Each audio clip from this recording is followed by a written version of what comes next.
Michael, a single father, was left with his 8-year-old daughter after his wife died in a car accident. He thought he was managing well, and that his daughter was coping with her mother's death. But one day she approached him and said she saw her mom at school every day. Michael mourned the loss of his wife, Simone, every day. Just a few months ago she had died in a car accident, but her body was never found because she had fallen into a river. This left Michael alone with his 8-year-old daughter, Hannah. Determined to stay strong for her, Michael moved to another city to escape the painful memories that filled their old town. He knew Hannah had already lost her mother. He couldn't let her lose him.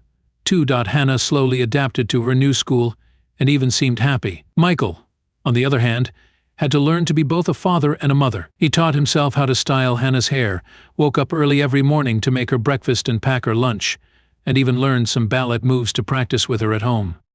Simone had enrolled Hannah in ballet, believing she would be a great ballerina one day. Michael kept that dream alive, and it kept a part of Simone alive in her. Today, Michael had finished work early and decided to pick up Hannah from school, a rare treat since she usually took the bus. He waited in the car outside the school, excitement bubbling inside him. Soon Hannah ran out of the school. Michael honked the horn to get her attention, and she waved cheerfully, sprinting toward the car. She hopped in, throwing her backpack onto the back seat. "Hi, Dad," Hannah said with a big smile as she got into the car. "Hi, sweetheart. How was school today?" Michael asked, starting to drive. "It was good. Everyone praised me for my math. All the work we did yesterday really helped," Hannah replied proudly. "I told you it would," Michael said with a smile. Hannah's smile faded. "But Mom still ignores me," she said sadly. Michael's heart skipped a beat. He hit the brakes harder than he meant to. "What do you mean, Hannah? Do you talk to her?" he asked, his voice full of worry. "Yes, every day," Hannah said. "But she pretends she doesn't know me." Michael sighed and started driving again, feeling a heavy weight on his chest. "Hannah, your mom is in a better place now. It's far away, and she can't respond to you. But she hears everything you say and loves you very much." Hannah looked confused. "What do you mean? She's not far away. She's at school. I see her every day," she insisted. Michael glanced at her, puzzled. "What? I don't understand what you're talking about." Hannah groaned in frustration. "Dad, what's not to understand? Mom cleans our school every morning when I get there. But when I talk to her, she says she doesn't know me. I think she's mad because I want to quit ballet," she said. "You want to quit ballet?" Michael asked, surprised. "Yes, I don't like it anymore. Mom wanted me to do ballet, but now she doesn't even talk to me," Hannah said. "Hannah, you're not quitting ballet," Michael said firmly. "I will." Hannah shot back, her voice rising. "No." Michael shouted louder than he intended. Hannah's eyes widened in fear. He took a deep breath and softened his tone. "I'm sorry, but you're not quitting ballet. We're not discussing this." But Hannah started to say. Michael cut her off. "It's not up for discussion. Now let's go to school, and you show me your mom." "She's not there now. She only comes in the mornings," Hannah replied. "Then tomorrow, I'll go to school with you. And you can show me," Michael said, determined to understand what was going on. "Okay. You'll see I'm telling the truth." "You don't believe me now," Hannah said quietly. Michael sighed, his heart aching for his daughter. For the rest of the day, Michael couldn't find peace. His mind kept racing with thoughts of Hannah, seeing visions of Simone. He had thought Hannah was coping well with her mother's death. She had been calm and cheerful since their move to the new city. But now it seemed he was wrong. The next day, Michael took Hannah to school and went inside with her. All morning, Hannah kept repeating that she wasn't lying and that he would soon see for himself. "So where is she?" Michael asked as they walked through the school corridors, his eyes scanning the halls. "I don't know." "We need to find her," Hannah replied, looking around anxiously. They walked further, passing classrooms and offices. Suddenly, Hannah shouted, "There, Mom!" She pointed at a cleaner standing with her back to them. "Wow!" Michael froze, his heart pounding. From behind, the woman did look like Simone. Hannah ran up to her and gently tugged on her sleeve. Michael approached slowly, his mind racing. When the woman turned around, Michael realized it wasn't Simone. The resemblance had been uncanny from behind, but up close, it was clear she was a stranger. "Oh, you're not my mom," Hannah said. She stepped back, her shoulders slumping. "Unfortunately not, sweetie," the woman replied kindly, giving Hannah a gentle smile. After apologizing to the woman, Michael took Hannah's hand and led her aside. "Hannah, this isn't your mom. I know it's hard to lose her, but your mom is in a better place now, and is always watching over you. He said softly. I know this isn't Mom. I'm not blind, Hannah said, her eyes filling with tears, but she was here. I swear I saw her. Okay, Michael sighed heavily, feeling the weight of her words. You don't believe me, Hannah shouted, her voice echoing in the hallway. Mom always believed me. She turned and ran away from Michael. Hannah. He called after her, but she kept running, her small figure disappearing down the hall. Michael returned to his car, feeling a deep sense of guilt. He knew Hannah and Simone had a special bond. He realized he could never replace her mother, but he would try his best to be there for his daughter. Michael took time off work and scheduled an appointment with a psychologist for Hannah that very day after school. He picked her up and explained, "We're going to see a lady you can talk to about anything. She's here to help." Hannah crossed her arms and frowned, still angry with Michael. "I don't want to talk to anyone," she muttered. "I know you're upset, but this might help," Michael said gently as they drove to the psychologist's office. When they arrived, the psychologist greeted them warmly. "Hi, Hannah. I'm Dr. Stevens. Would you like to come with me?" she asked with a kind smile. Hannah glanced at Michael, then reluctantly followed Dr. Stevens. After an hour, Dr. Stevens came out to talk to Michael. She looked thoughtful and serious. "How did it go?" Michael asked, his voice filled with concern. Dr. Stevens smiled reassuringly. "I don't see any signs of psychological issues. I don't think she's lying. Hannah genuinely believes she sees her mother at school." Michael frowned. "But that's impossible. Her mother is dead." "I understand," Dr. Stevens said, nodding, "but everyone grieves in their own way. Hannah might not be ready to let go of her mother. She could be seeing her in others." "What should I do?" Michael asked, feeling lost. "Support her. Believe her," Dr. Stevens advised. "She's not lying to you. This is her reality right now." Michael nodded, taking a deep breath. "Okay, thank you." He picked up Hannah, and they headed home. On the way, he glanced at her, noticing she seemed a bit calmer, less angry.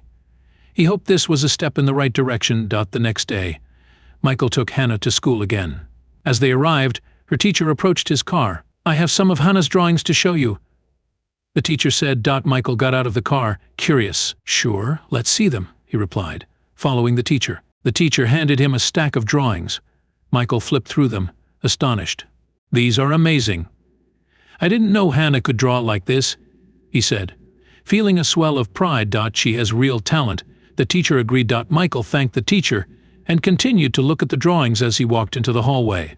He was so absorbed that he almost didn't notice what was in front of him. When he looked up, his heart nearly stopped. Standing there was Simone. Michael felt like he had forgotten how to breathe.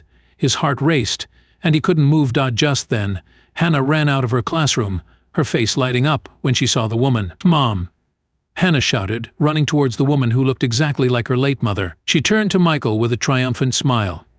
"I told you I was telling the truth." Michael stood frozen, his mind reeling. "Aha!" he mumbled, unable to form any other words. The teacher called Hannah back, and she reluctantly returned to her classroom. Michael, still in shock, slowly approached the woman. "Simone?" he asked, his voice shaking. The woman looked at him, clearly confused. "Excuse me?" she said. "Simone? Is it really you?" Michael asked again, his heart pounding. "I'm sorry, sir, but my name is Evelyn," the woman replied firmly. Michael's heart sank. "Evelyn," he repeated softly. "Sorry. I didn't hear you," Evelyn said, still looking puzzled. "How is this possible? How did you end up here?" Michael asked. "Sir, I really don't understand what you're talking about. I've never seen you before in my life. I think you must be mistaking me for someone else. I need to get back to work," Evelyn said, turning to leave. "You have a tattoo on your shoulder," Michael shouted, desperate. Evelyn stopped in her tracks, frozen. "A chrysanthemum," he added. Evelyn turned around slowly, her eyes wide with surprise.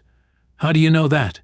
"You got it when Hannah was born. Hannah chrysanthemum. That's the name of the flower on your shoulder. You joked that even if Hannah grew up and forgot about you, the flower would always be with you," Michael explained. "Listen, this is very strange, and it's scaring me," she said, her eyes darting around nervously.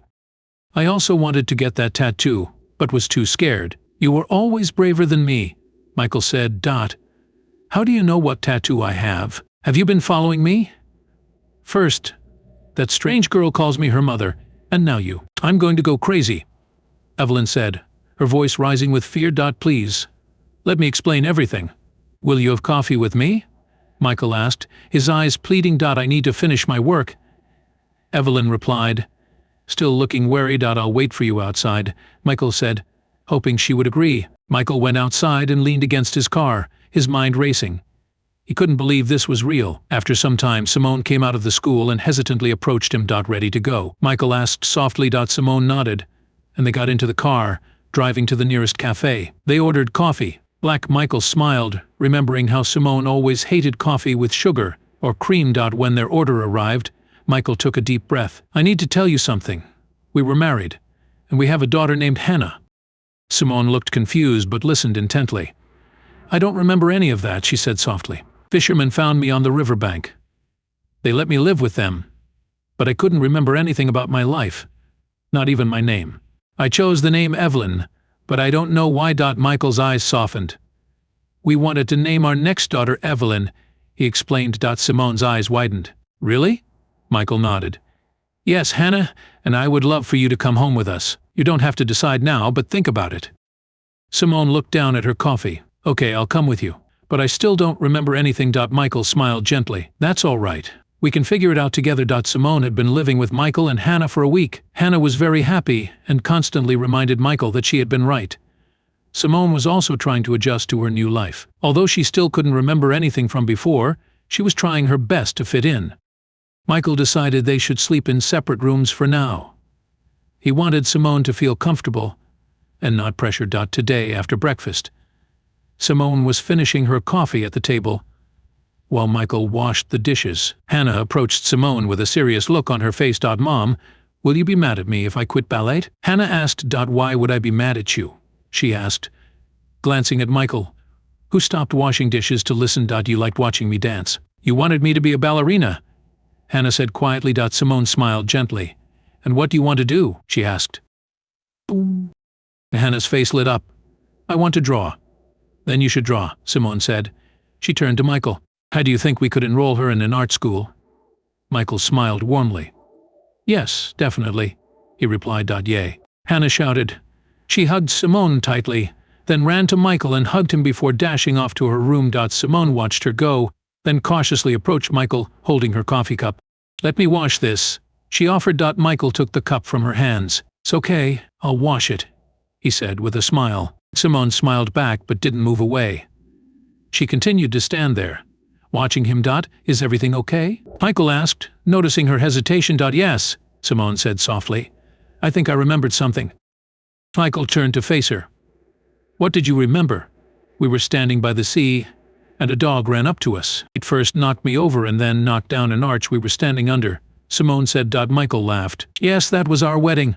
The dog was Toby, my childhood pet. He adored you and couldn't contain his excitement. So that was your favorite story from our wedding. Simone smiled. I think it will still be my favorite story when I remember everything, she said. Michael smiled back, and Simone tentatively hugged him. Michael hugged her back, trying not to splash her with water and soap. He felt warmth and hope flood through him. Just a few weeks ago, he couldn't have imagined feeling this happy again. As he held her, he realized how much he had missed this closeness.